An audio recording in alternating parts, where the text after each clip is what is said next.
Good morning. Our lesson this morning is called Staying Sober from Proverbs 23, verses 17 through 21 and 29 through 35. You know, there is no greater joy for parents than when they see their son or their daughter and that they have learned and are practicing truth in their lives. We can rejoice when a son has a heart that is wise and lips that speak the truth. Well, Jordan sometimes really surprises me. He acts and responds exactly how he should in certain situations. He uses his manners. He is very courteous to those around him, and he looks at things in a very spiritual way. He sometimes corrects me now, and he is usually right, and that part really hurts me. Believe me, there were times when Giselle and I had to remind ourselves that we had tried to do all of the right things with our children. You know, when you're in a group of people and you ask, whose kid is that anyway? Well, in chapter 23, Solomon is reflecting on the great happiness he would have if his children actually received and lived in wisdom. When the father hears his child's lips speak right things, he has reason to believe that the lessons of wisdom have been learned. The apostle Paul said in 1 Thessalonians 3:8, "For now we live if you are standing fast in the Lord." John said in 3 John 4, "I have no greater joy than to hear that my children are walking in the truth." Warren Wiersbe says that Solomon's aim in writing this book is to help us become skillful in relating to both people and circumstances so that we can make a success out of our lives to the glory of God. The entire book of Proverbs is a guide to attaining wisdom. The first step toward wisdom is saving faith in Jesus Christ. Educated and trained people who ignore or reject Christ can succeed in making a good living, but without Him, they can never succeed in making a good life, one that glorifies God. The wisest thing a person can do is to trust Christ and live in obedience in Him. Warren Wiersbe also said these things. These are characteristics of a wise person. Wise people listen to wise instruction, especially the Word of God. Wise people fear the Lord. Wise people associate with wise people. Wise people preserve what they have gained and they use it. Wise people flee from sin. Wise people do not take unnecessary chances and experiment to see how close they can get to the precipice without falling off. Wise people discipline their speech. Wise people are diligent in their work. Wise people seek to influence others to trust in the Lord. Looks like that should be really easy, doesn't it? To become a wise person? But for some, it may seem like an impossibility. All you have to do to be wise is to do everything listed on the characteristics of these wise people. A person who is having problems with an addiction usually does not even want to be around people, especially those who have it all together mentally and spiritually. Addiction to anything is awful and debilitating and can never satisfy. Addiction to alcohol or drugs creates in people a thirst for more while not satisfying their thirst. Addiction can also mock people by giving them a false sense of happiness and strength. It can also lead to poverty. So it is wise to stay away from people who encourage drinking. Scripture tells us that in the end it can bite like a snake and poison like a viper. With all the information about the ill effects of addiction, it seems like we would run from it. But eventually, if we don't, it will turn us into a slave. So how can we help?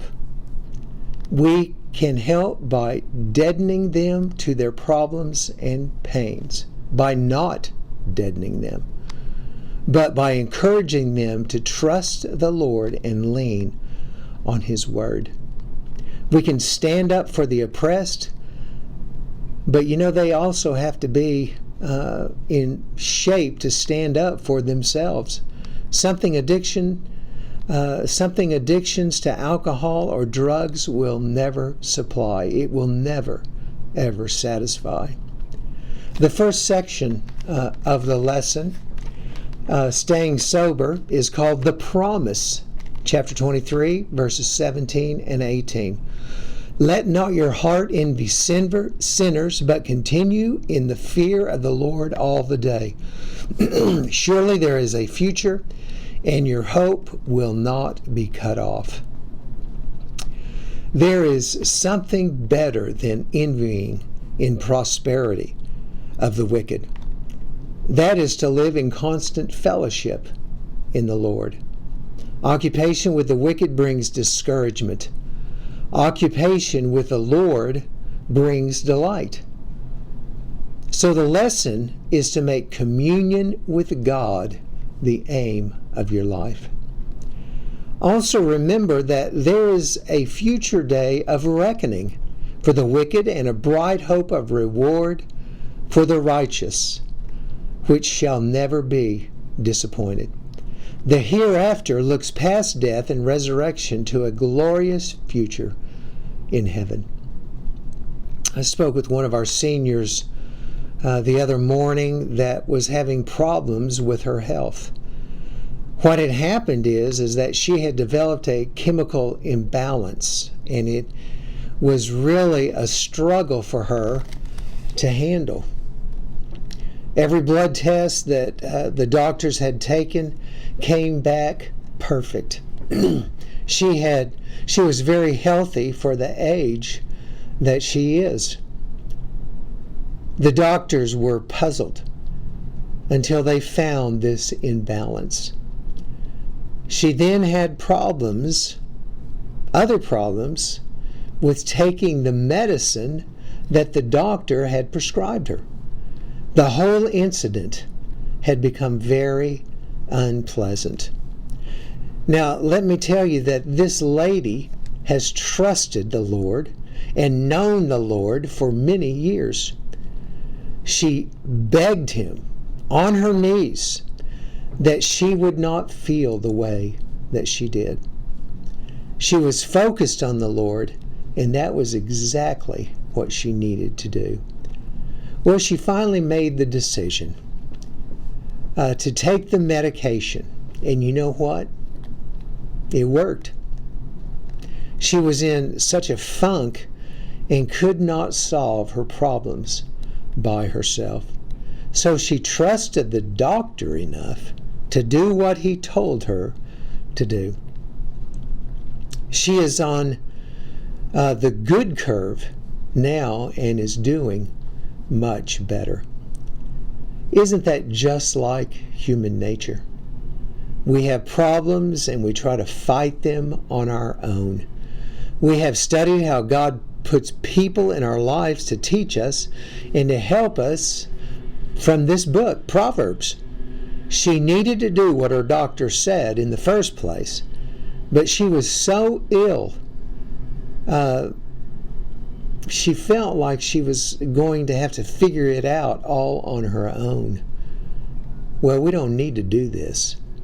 Trust the ones the Lord has put in our lives. She knew her future was with the Lord, as it had been for many years, but she was fighting it, and to think about it, she could have been cut off, but she wasn't. She trusted the Lord, trusted the doctor, and she is doing so much better. Her problem was physical, and the Lord was seeing her through it. You would have to agree with this. Our natural tendencies toward living are negative. You might agree with that or not. We wake and we start thinking about what we have to do that day, and then we start complaining. Oh, my back hurts. How am I going to get everything done today? And we become overwhelmed, and we haven't even gotten out of bed. Try this. This is an experiment. The first thing you do in the morning, tomorrow morning, before you even climb out of bed, think of 3 things you can thank the Lord for that day.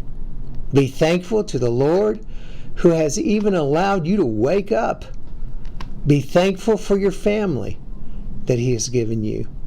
Be thankful for His watchful eye upon you all day long. Try it. Seek Him with all your heart and give Him the praise. Be thankful. That is the only way we can do it. We cannot do it on our own. And we don't need to. We don't need to. Well, the second section is called the petition. It's verses 19 through 21. It says this, "Hear, my son, and be wise, and direct your heart in the way. Be not among drunkards or among gluttonous eaters of meat. For the drunkard and the glutton will come to poverty, and slumber will clothe them with rags. Whatever others may do, an obedient son should heed this instruction. Be wise and guide his heart in the right way of God." We need to be very careful of the company that we keep. Remember, birds of a feather flock together. Evil companions produce evil manners. There are 2 kinds of drunkards, those who drink too much and those who eat too much.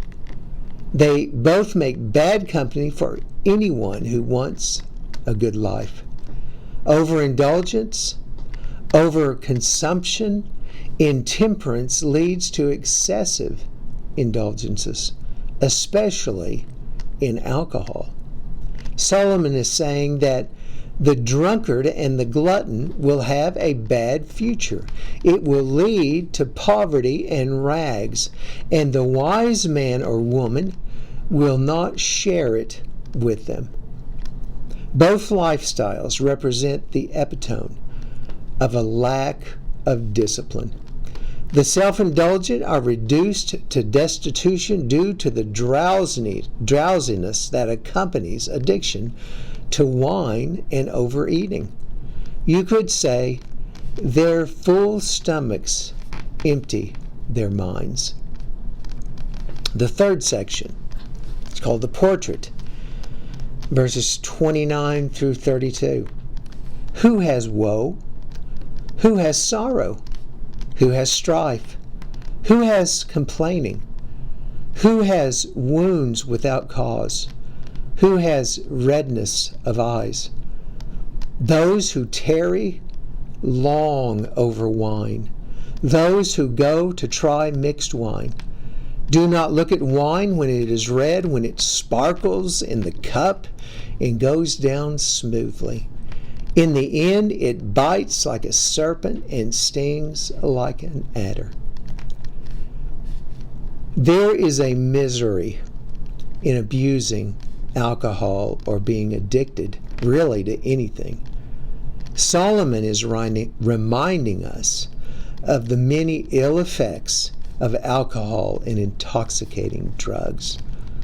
They bring burdens along with sorrows to one's life, and countless tragedies prove it. When Solomon said, "Those who tarry long over wine," shows us a picture of those who abuse alcohol or other intoxicants and who are always looking for a stronger drink.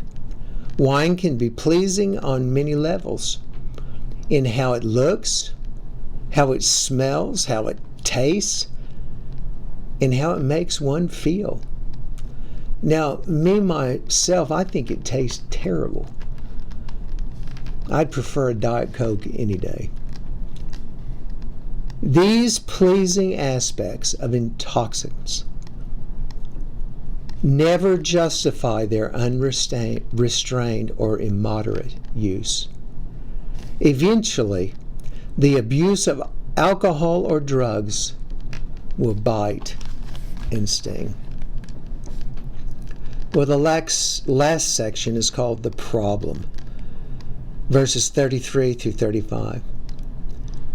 Your eyes will see strange things, and your heart utter perverse things. You will be like one who lies down in the midst of the sea, like one who lies on the top of a mast. They struck me, you will say, but I was not hurt. They beat me, but I did not feel it. When shall I awake? I must have another drink. The person who abuses alcohol or drugs will drown in their sin and misery. They will be like a person on a sinking ship who denies their danger, living in denial, unable or unwilling to see their danger. Their only thought is when they may have another drink. Solomon is describing the temper and condition of the drunkard when he writes, one who lies down in the midst of the sea. The drunkard has giddiness of his brain and unquietness of his mind, and especially his extreme danger joined with great security. When he said, one who lies on the top of a mast, escalates his giddiness and danger by comparing him to one sleeping in a crow's nest on top of the rigging where the ship's rocking is the greatest. The passage describes more than a night's drink or a morning's hangover. It describes the increasingly degenerative effects, physical and mental, of the habitual drinker and the alcoholic. There is hope in Jesus Christ for the drunkard and the drug addict. There is nothing too hard for the Lord. Nothing is impossible with Him. The love of Christ can overpower the love of sin. If you are someone, or if you know someone, or maybe you are using alcohol or drugs, think about this acrostic that Focus on the Family uses to make sure that someone stays clean. C-L-E-A-N. C, call out. Don't hide your decision to be clean. Tell others about your stand and confront your using friends about their problems. L, live aloud. A life well lived is a stronger argument for the truth than the loudest shouting match could ever be. Plan drug-free activities.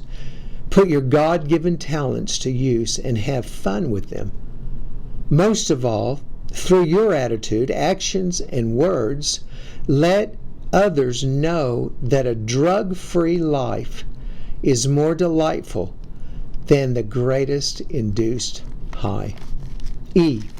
Educate yourself enough. No matter how well you live, times will come when you'll need to give some answers for your actions. Know why you've chosen to live the way you do and why others should too. Learn truth about substances. Then learn how to refute the misleading statistics and false facts users will throw at you. Take time to teach others what you've learned about substances as well. A. Anticipate adversity. Those who take a stand to stay clean will face adversity at some time. Peers may mock you. Friends may ignore your counsel and use anyway. You might even find yourself tempted to give in and start using. These things should be expected. Plan how you'll react to them. N. Never give up. Perseverance is the final and most important part of staying clean. What if friends keep using? What if others don't listen? And let's be honest, what if you're one of those who, even with the best intentions, ends up using? No matter how bad your situation might be, you can always turn things around with enough effort and God's help. So get on your knees and don't give up. Contrary to popular opinion, you are not a cosmic accident or mass of protoplasm wandering aimlessly on this planet. Rather, you were especially made by a loving Creator who intends for your life to be dynamic and purposeful. He made you in His image. You are an eternal spiritual being with a miraculous mind and body that bears His reflection. And He wants every part of you to be pure. Trust in Him. Love Him. Get to know Him in the best way that you can. He's all you need. Trust Him.